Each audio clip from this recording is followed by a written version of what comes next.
Welkom terug hier op GROOTplaas. So ons volgende gas op die program volgend is Lilje. Hy is die stigter en hoof van Orizon en hy is hier om 'n bietjie te gesels oor hoe boere en plaaseienaars aansoek kan doen vir koolstofkrediete en ons vind uit presies wat dit is. Michael, thanks for being here. Baie dankie, Duffy. So let's start off with what exactly is carbon credits? Yeah, good question to start off with. I'll keep it simple. It's early in the morning. A carbon credit is effectively 1 ton of carbon dioxide that a farmer, for example, either sequesters into their soil where it helps with soil health and so on, or where they reduce that emission of 1 ton of carbon dioxide. And there's companies, it's like a commodity, like your grains and gold and so on. There's companies that are willing to pay for this ton of carbon dioxide for various reasons. There could be a tax or a regulation that forces them to do that, or it could be a voluntary one where they want to appear to do more for the environment and for our earth as good stewards. Okay.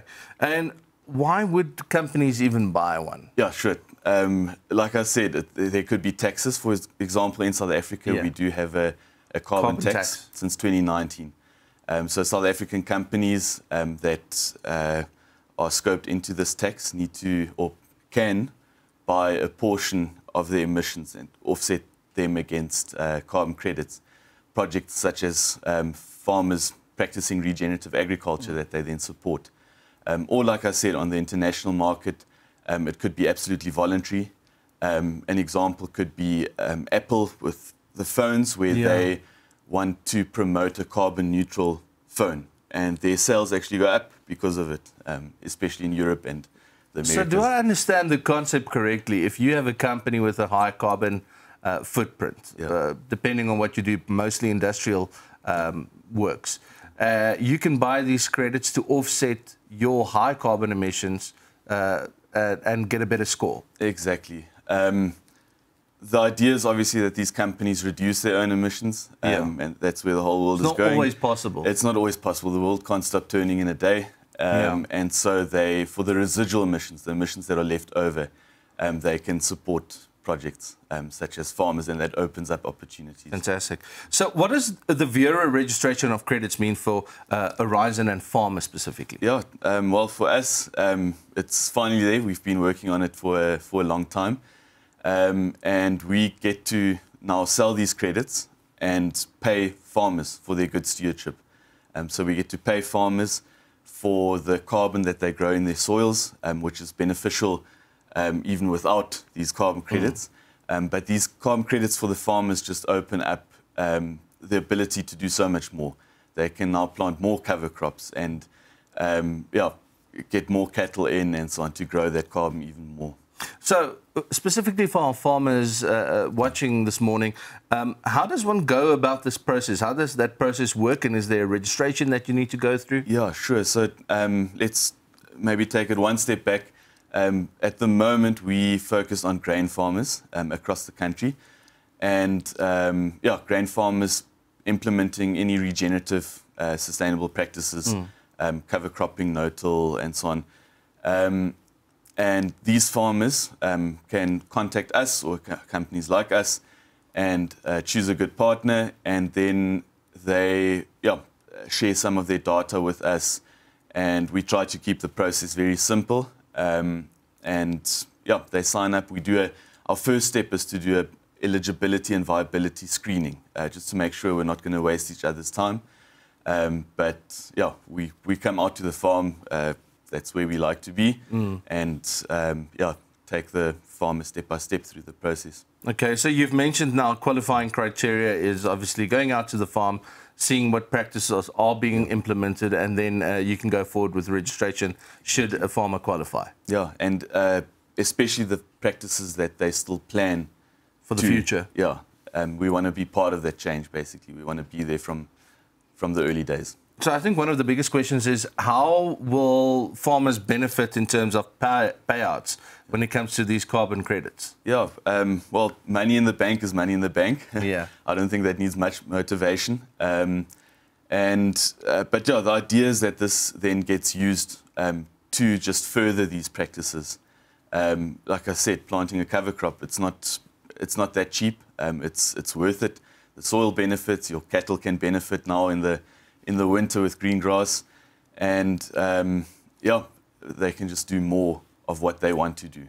Is there some kind of scale that you guys decide on pricing-wise in terms of carbon credits that can get allocated to a farm and what that would be worth? Yeah, well, we do a full-on quantification. So we model the full farm, the net emissions, and the net sequestrations. We take soil samples across the farm for carbon, and even that is just a valuable insight for the farmer before the money even comes in. And yeah, all of that goes together into our model. We quantify that, and then we have to submit that to Vera and independent auditors and so on. It's a long process. You can ask any of our farmers. So if you had to give a practical example of, let's say, 10, 15 hectares or whatever it might be, what is the kind of remuneration that a farmer could expect from a size like that? It's always difficult to give a full value for it. Let's talk generalization. Yeah, we generally say that it does cover your cover crop seed costs at the minimum, and hopefully with good prices and so on that we get, it can cover up to the costs of planting the cover crop fully with all the diesel and all the planting costs included. So that can range depending on the area again. A dry area might be a bit lower. An average area can be around 1,000, 1,500 rand up to there. That you can get, but it also depends on the practices. Yeah. If you're only doing no-till, you might get 200 or 300 at most per hectare per year. Yeah, like you said, money in the bank is money in the bank. So if you can save on planting, then why not? And how, for some more possible questions on regenerative agricultural happening specifically, what benefits have you seen on farms implementing these practices over a couple of years? Yeah, sure, thanks. Countless. So like I said, we've got farmers across all the provinces, and it really does work everywhere. You can burn your fingers everywhere, but it also we've seen it work everywhere. Farmers are managing to reduce their fertilizer while maintaining yields. Farmers are becoming more resilient in the drought season in 2024, not this previous season before that, that long stretch of drought in January, February.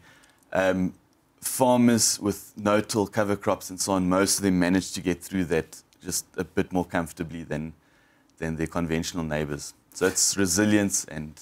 Absolutely. So just to end off, we've got about a minute. How can technology help farmers implement these practices and then qualify for these carbon credits? Yeah, good question.